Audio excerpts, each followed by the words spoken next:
विकल्प मिलेंगे बहुत मार्ग भटकाने के लिए, संकल्प एक ही काफ़ी है मंजिल तक जाने के लिए। हेलो फ्रेंड्स, आज हम बात करने वाले हैं 6 जनवरी दिन शनिवार के करंट अफेयर्स की। तो प्रतिदिन सुबह 6 बजे करंट अफेयर्स की अपडेट आपको मिल जाती है, तो चैनल को ज़रूर सब्सक्राइब कर लीजिए, क्योंकि आपको यहाँ पर बहुत ज़्यादा फैक्ट्स और मैटर मिल जाता है आपके एग्ज़ाम के लिए।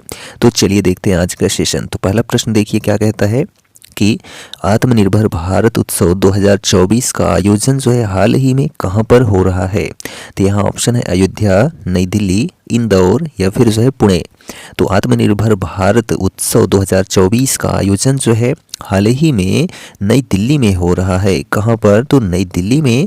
तो यहाँ ऑप्शन बी नई दिल्ली करेक्ट हो जाता है। ठीक है, तो आत्मनिर्भर भारत उत्सव 2024 का उद्घाटन केंद्रीय विदेश मंत्री डॉक्टर सुब्रमण्यम जयशंकर यानी कि एस जयशंकर और केंद्रीय वाणिज्य एवं उद्योग उपभोक्ता मामले, खाद्य एवं सार्वजनिक वितरण और वस्त्र मंत्री पीयूष गोयल ने भारत मंडपम नई दिल्ली में 3 जनवरी 2024 को किया। ठीक है, तो यह जो आत्मनिर्भर भारत उत्सव है 3 जनवरी 2024 से शुरू है और 10 जनवरी तक यह चलेगा। ठीक, चलिए दूसरा प्रश्न देखिए क्या कहता है कि प्रेरणा कार्यक्रम हाल ही में किस मंत्रालय के द्वारा चलाया जा रहा है। तो यहाँ ऑप्शन है खेल मंत्रालय, स्वास्थ्य मंत्रालय, शिक्षा मंत्रालय या फिर जो है गृह मंत्रालय। तो प्रेरणा कार्यक्रम हाल ही में जो है शिक्षा मंत्रालय के द्वारा शुरू किया गया है। ठीक है, किसके द्वारा? शिक्षा मंत्रालय के द्वारा। तो ऑप्शन सी आपका करेक्ट हो जाता है। ठीक है, तो प्रेरणा यानी कि 1 सप्ताह तक चलने वाला आवासीय कार्यक्रम है जो शिक्षा मंत्रालय द्वारा 9वीं से यानी कक्षा 9वीं से लेकर कक्षा 12वीं तक के छात्रों के लिए शुरू किया गया है प्रेरणा कार्यक्रम। ठीक है, राष्ट्रीय शिक्षा नीति 2020 के अनुरूप भारतीय शिक्षा सिद्धांतों और मूल्यों को एकीकृत करने पर ध्यान केंद्रित किया गया है। छात्रों के बीच नेतृत्व गुणों और विविधता में एकता को जो है प्रेरित करने के लिए पाठ्यक्रम 9 मूल्य आधारित विषयों पर आधारित है। ठीक, चलिए तीसरा प्रश्न देखिए कि नव्य अयोध्या प्रोजेक्ट किस राज्य से संबंधित है। तो यहाँ ऑप्शन है मध्य प्रदेश, छत्तीसगढ़, तमिलनाडु या फिर जो है उत्तर प्रदेश। तो नवी योजना प्रोजेक्ट जो है वह उत्तर प्रदेश राज्य से संबंधित है। तो यहाँ option D Uttar Pradesh correct हो जाता है। तो उत्तर प्रदेश में नवी अयोध्या प्रोजेक्ट को पेइंग गेस्ट योजना से सफलता मिलती दिख रही है। 600 आवेदकों में से जो है 464 व्यक्तियों ने प्रमाण पत्र जारी किए जो व्यक्तिगत आय और रोजगार के अवसरों पर जो है योजना के प्रभाव को उजागर करते हैं। यह पहल जो है अवधि की समृद्ध पाक विरासत को प्रदर्शित करने, संतों, आगंतुकों और जो है पर्यटकों को एक अद्वितीय गैस्ट्रोनॉमिक अनुभव प्रदान करने पर जो है केंद्रित है। ठीक, चलिए चौथा नंबर प्रश्न है कि शोधकर्ताओं ने फसल वृद्धि को बढ़ाने के लिए हाल ही में किस मिट्टी को विकसित किया है। तो यहाँ ऑप्शन है बायो मिट्टी, इलेक्ट्रॉनिक मिट्टी, प्रकाश मिट्टी या फिर जो है कार्बनिक मिट्टी। तो शोधकर्ताओं ने फसल वृद्धि को बढ़ाने के लिए हाल ही में जो है ई मिट्टी का, ठीक है, ई मिट्टी का जो है परीक्षण किया है या फिर विकसित किया है, यानी इलेक्ट्रॉनिक मिट्टी। तो ऑप्शन बी इलेक्ट्रॉनिक मिट्टी करेक्ट हो जाता है। तो हाल ही में जो है स्वीडन में लिकोपिंग यूनिवर्सिटी के शोधकर्ताओं ने इलेक्ट्रॉनिक मृदा यानी ई सॉयल विकसित की है जो हाइड्रोपोनिक युक्त स्थानों में पौधों के विकास को गति दे सकती है। ठीक है, तो यह जो हाइड्रोपोनिक है यह क्या चीज़ है? तो हाइड्रोपोनिक्स, तो ध्यान दीजिए कि तकनीक में जो है पोषक तत्वों से भरपूर जल आधारित मृदा रहित माध्यम में पौधों की खेती करना शामिल है। ठीक है, जल तो रहेगा लेकिन जो है मृदा नहीं रहेगी। ठीक है, हाइड्रोपोनिक्स मृदा रहित जो है माध्यम में जल आधारित पोषक तत्वों से भरपूर विलयन में पौधों को उगाने की एक विधि है। ठीक है, तो इसमें जो है मृदा नहीं रहेगी, जल रहेगा और इसमें कई विलयन मिश्रण रहेगा। ठीक है, चलिए नेक्स्ट क्वेश्चन है 5th नंबर की जनवरी 2024 में हिम तेंदुए को जो है किस देश ने अपना राष्ट्रीय प्रतीक चिन्ह घोषित किया है। तो यहाँ ऑप्शन है अफगानिस्तान, पाकिस्तान, किर्गिस्तान या फिर तुर्कमेनिस्तान। तो जनवरी 2024 में जो है हिम तेंदुए को जो है किर्गिस्तान ने, ठीक है, किसने, किर्गिस्तान ने अपना राष्ट्रीय प्रतीक चिन्ह घोषित किया है। तो ऑप्शन सी आपका करेक्ट हो जाता है। और किर्गिस्तान की कैपिटल यानी राजधानी बिश्केक है। ठीक, चलिए नेक्स्ट क्वेश्चन है 6 नंबर की जनवरी 2024 में किस देश ने दुनिया की सबसे बड़ी रेडियो टेलीस्कोप परियोजना स्क्वायर किलोमीटर एरे ऑब्जर्वेटरी पर हस्ताक्षर किया है। तो यहाँ ऑप्शन है जापान, भारत, रूस या फिर अमेरिका। तो जनवरी 2024 में किस देश ने, तो जो है भारत देश ने, ठीक है, भारत देश ने दुनिया की सबसे बड़ी रेडियो टेलीस्कोप परियोजना स्क्वायर किलोमीटर एरे ऑब्जर्वेटरी पर हस्ताक्षर किया है। तो यहाँ ऑप्शन बी भारत करेक्ट हो जाता है। तो SKAO यानी कि जो है स्क्वायर किलोमीटर एरे ऑब्जर्वेटरी, ठीक है, एक जो है वर्ग किलोमीटर में विस्तृत विश्व के सबसे बड़े रेडियो टेलीस्कोप के निर्माण के लिए एक महत्वाकांक्षी बहुराष्ट्रीय पहल है जो अफ्रीका और ऑस्ट्रेलिया में स्थित होगा। SKAO रेडियो खगोल विज्ञान को समर्पित एक नया अंतर सरकारी संगठन है जिसका मुख्यालय जो है ब्रिटेन में स्थित है। इसमें ऑस्ट्रेलिया, कनाडा, चीन, भारत, इटली, न्यूजीलैंड, दक्षिण अफ्रीका, स्वीडन, नीदरलैंड और यूके शामिल हैं। ठीक है, चलिए नेक्स्ट क्वेश्चन है 7 नंबर की फेम इंडिया योजना का संचालन किस मंत्रालय द्वारा किया जाता है। तो यहाँ ऑप्शन है भारी उद्योग मंत्रालय, स्वास्थ्य मंत्रालय, महिला एवं बाल विकास मंत्रालय या फिर इनमें से कोई नहीं। तो फेम इंडिया योजना का संचालन जो है वह भारी उद्योग मंत्रालय के द्वारा किया जाता है। तो यहाँ ऑप्शन ए आपका करेक्ट हो जाता है।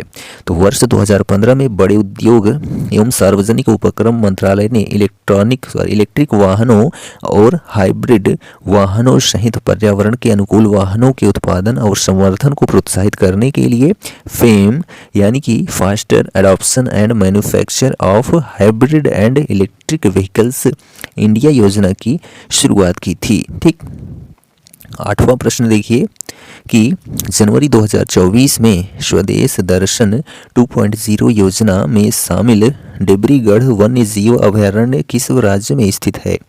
तो यहाँ ऑप्शन है महाराष्ट्र, छत्तीसगढ़, आंध्र प्रदेश या फिर जो है उड़ीसा। तो जनवरी 2024 में स्वदेश दर्शन 2.0 योजना में शामिल डिब्रूगढ़ वन्य जीव अभयारण्य जो है वह उड़ीसा राज्य में स्थित है। कहाँ पर, तो उड़ीसा राज्य में। तो यहाँ ऑप्शन डी आपका करेक्ट हो जाता है। ठीक है, तो यह अभयारण्य बरगढ़ जिले में हीराकुंड बांध के पास स्थित है, यानी महानदी के पास स्थित है।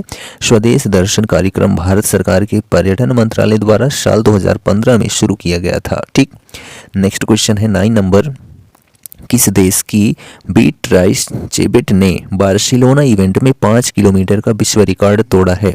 तो यहाँ ऑप्शन है नामीबिया, अर्जेंटीना, केन्या या फिर जो है जापान।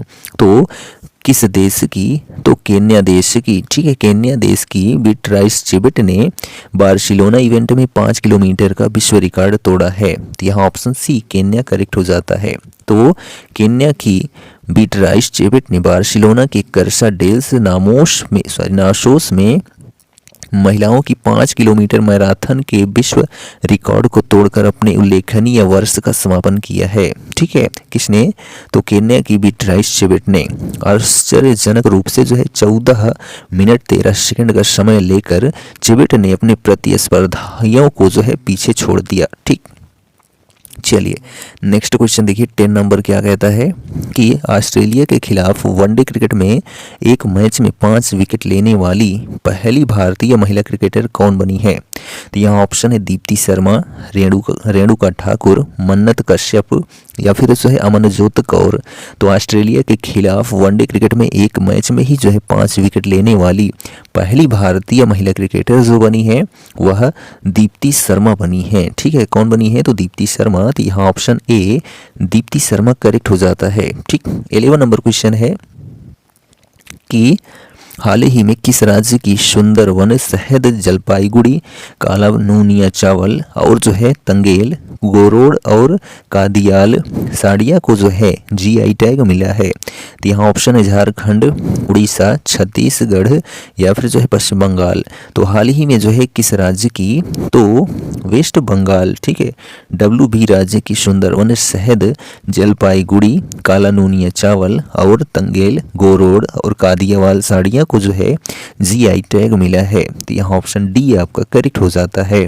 12 नंबर क्वेश्चन है, कर्मचारी प्रशिक्षण के लिए किसके द्वारा वार्षिक क्षमता निर्माण योजना की शुरुआत की गई है? यहाँ ऑप्शन है CBSE, UGC, ICSE या फिर जो है नन ऑफ दीज। तो कर्मचारी प्रशिक्षण के लिए किसके द्वारा, तो UGC, ठीक है, यूनिवर्सिटी ग्रांट्स कमीशन के द्वारा वार्षिक क्षमता निर्माण योजना की शुरुआत की गई है। तो ऑप्शन बी आपका करेक्ट हो जाता है UGC। तो अधिकारियों के अनुसार केंद्र द्वारा 2021 में क्षमता निर्माण आयोग की स्थापना के बाद UGC वार्षिक क्षमता निर्माण योजना शुरू करने वाला पहला स्वायत्त संगठन बन गया है। और UGC के जो चेयरमैन हैं वर्तमान में प्रोफेसर M जगदीश कुमार हैं। ठीक, 30 नंबर क्वेश्चन है, भारत किस वर्ष तक दलहन क्षेत्र में आत्मनिर्भर हो जाएगा? तो यहाँ ऑप्शन है 2027, 2028, 2029 या फिर 2030। तो भारत जो है किस वर्ष तक, तो भारत जो है 2027 वर्ष तक दलहन क्षेत्र में आत्मनिर्भर हो जाएगा। तो ऑप्शन ए करेक्ट हो जाता है। और शेष 5 दाल उत्पादक राज्यों में जो है मध्य प्रदेश है सब पहला स्थान, उसके बाद महाराष्ट्र, उसके बाद राजस्थान, उसके बाद उत्तर प्रदेश है और उसके बाद कर्नाटक राज्य है दाल के उत्पादन में। ठीक, चलिए 14 नंबर क्वेश्चन है, किस राज्य सरकार ने कुशल प्रशासन के लिए देश का पहला रिपोर्ट प्रबंधन पोर्टल और मीटिंग प्रबंधन पोर्टल लॉन्च किया है? तो उत्तराखंड, उत्तर प्रदेश, हिमाचल प्रदेश या फिर जो है बिहार। तो किस राज्य सरकार ने, तो हिमाचल प्रदेश राज्य सरकार ने यानी सुक्खू सरकार ने जो है कुशल प्रशासन के लिए देश का पहला रिपोर्ट प्रबंधन पोर्टल और मीटिंग प्रबंधन पोर्टल लॉन्च किया है। किसने, तो हिमाचल प्रदेश राज्य सरकार ने। ठीक, चलिए ये 14 क्वेश्चन और उसके साथ एक क्वेश्चन होता है दिवस के ऊपर, हर दिन का दिवस बताया जाता है इस वीडियो के माध्यम से, करंट अफेयर्स के माध्यम से। और उसके साथ जो है एक्स्ट्रा आपको कवरेज मिल जाता है, क्योंकि 14 क्वेश्चन 15 क्वेश्चन में कंप्लीट नहीं होता है, तो जो एक्स्ट्रा होता है उसको भी अटेंड किया जाता है, जिससे आपको कहीं अन्य जगह जाना ना पड़े।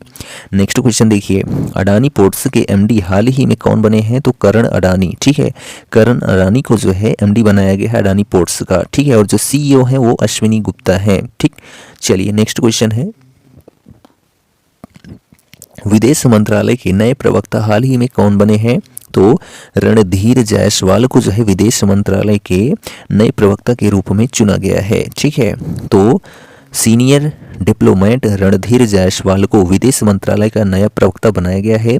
रणधीर जायसवाल ने अरिंदम बागची की जगह ली है, यानी इसके पहले कौन था विदेश मंत्रालय का नया प्रवक्ता? तो अरिंदम बागची थे। ठीक है, बागची को जो है संयुक्त राष्ट्र और जिनेवा में अन्य अंतर्राष्ट्रीय संगठनों के लिए भारत का स्थायी प्रतिनिधि नियुक्त किया गया है। ठीक, नेक्स्ट क्वेश्चन देखिए कि राम मंदिर राष्ट्र मंदिर एक साझी विरासत पुस्तक का विमोचन किसने किया है? तो राज्यपाल ने किया है। कहाँ के राज्यपाल ने किया है? तो केरल राज्य के राज्यपाल ने किया है। तो केरल राज्य के राज्यपाल आरिफ मोहम्मद खान ने जो है दिल्ली के रंग भवन सभागार में राम मंदिर राष्ट्र मंदिर एक साझी विरासत नामक पुस्तक का अनावरण किया है। ठीक, नेक्स्ट क्वेश्चन देखिए कि प्रोफेसर वेद प्रकाश नंदा का हाल ही में देहांत हो गया, उन्हें किस वर्ष पद्म भूषण सम्मान से सम्मानित किया गया था? तो जो है 2018 में जो है प्रोफेसर वेद प्रकाश नंदा को पद्म भूषण पुरस्कार से सम्मानित किया गया था। नेक्स्ट क्वेश्चन है, किस राज्य सरकार द्वारा हाल ही में के स्मार्ट ऐप लॉन्च किया गया है? तो केरल राज्य सरकार के द्वारा हाल ही में के स्मार्ट ऐप लॉन्च किया गया है। नेक्स्ट क्वेश्चन है कि साहित्य और कला के क्षेत्र में अरब के नोबल कहे जाने वाले ग्रेट अरब माइंड्स अवार्ड्स 2023 से किन्हें सम्मानित किया गया है? तो वाशिनी लारेडज को जो कि अल्जीरिया के हैं। ठीक है, तो साहित्य और कला के क्षेत्र में अरब के नोबल कहे जाने वाले ग्रेट अरब माइंड्स अवार्ड 2023 से वाशिनी लारेडज को सम्मानित किया गया है। ठीक, नेक्स्ट क्वेश्चन है, जनवरी 2024 में कहाँ स्थित माउंट लेवोटोबी ज्वालामुखी में विस्फोट हुआ है? तो इंडोनेशिया में स्थित ज्वालामुखी जिसका नाम माउंट लेवोटोबी है, जिसमें जनवरी 2024 में विस्फोट हुआ है। ठीक, नेक्स्ट क्वेश्चन देखिए कि सरकार ने कब से नरेगा भुगतान के लिए आधार आधारित प्रणाली को जो है अनिवार्य बना दिया है? तो 1 जनवरी 2024 से जो है सरकार ने नरेगा भुगतान के लिए आधार आधारित प्रणाली को जो है अनिवार्य बना दिया है। ठीक, नेक्स्ट क्वेश्चन, किसे नृत्य कला निधि पुरस्कार प्रदान किया गया है? तो वसंत लक्ष्मी नरसिम्हाचारी को। ठीक है, किसे? तो वसंत लक्ष्मी नरसिम्हाचारी को जो है नृत्य कला निधि पुरस्कार प्रदान किया गया है। ठीक, नेक्स्ट क्वेश्चन, 7वीं बार विश्व ब्लिट्ज शतरंज चैंपियन कौन बने हैं? तो मैग्नस कार्लसन जो है 7वीं बार विश्व ब्लिट्ज शतरंज चैंपियनशिप बने हैं। ठीक, नेक्स्ट क्वेश्चन कि केंद्र सरकार ने किसे आतंकी घोषित कर दिया है? तो गोल्डी बराड को। ठीक है, गोल्डी बराड को केंद्र सरकार ने आतंकी घोषित कर दिया है। तो हाल ही में गोल्डी बराड समेत लखबीर सिंह को यूएपीए यानी कि गैर कानूनी गतिविधियां रोकथाम अधिनियम के तहत जो है आतंकवादी घोषित किया गया है। किनको? तो गोल्डी बराड समेत जो है लखबीर सिंह को भी। ठीक, चलिए लास्ट क्वेश्चन है, प्रतिवर्ष 6 जनवरी को कौन सा दिवस मनाया जाता है? तो विश्व युद्ध अनाथ दिवस। ठीक है, विश्व युद्ध अनाथ दिवस प्रतिवर्ष 6 जनवरी को मनाया जाता है। विश्व युद्ध अनाथ दिवस की शुरुआत फ्रांसीसी संगठन सॉस इन्फेंट्स इन डिस्ट्रेसेस द्वारा जो है की गई थी, जिसका उद्देश्य संघर्ष से प्रभावित बच्चों की मदद करना था। संयुक्त राष्ट्र बाल कोष यानी यूनिसेफ के अनुसार जो है एक अनाथ को 18 वर्ष से कम उम्र के बच्चे के रूप में परिभाषित किया गया है, जिसने मृत्यु के किसी भी कारण से या दोनों माता पिता को खो दिया है, उसी के वश में जो है विश्व युद्ध अनाथ दिवस मनाया जाता है। ठीक, तो यह जो हमारा सेशन था 6 जनवरी का कंप्लीट हो जाता है। सेशन कैसा लगा कमेंट करके ज़रूर बताइए। यदि सेशन आपको अच्छा लगा हो तो चैनल को सब्सक्राइब भी कर लें और अपने दोस्तों में वीडियो को शेयर भी कर दें। ऐसी ही वीडियो आपको मिलती रहेगी। मिलेंगे नेक्स्ट वीडियो में, तब तक लिए जय हिंद।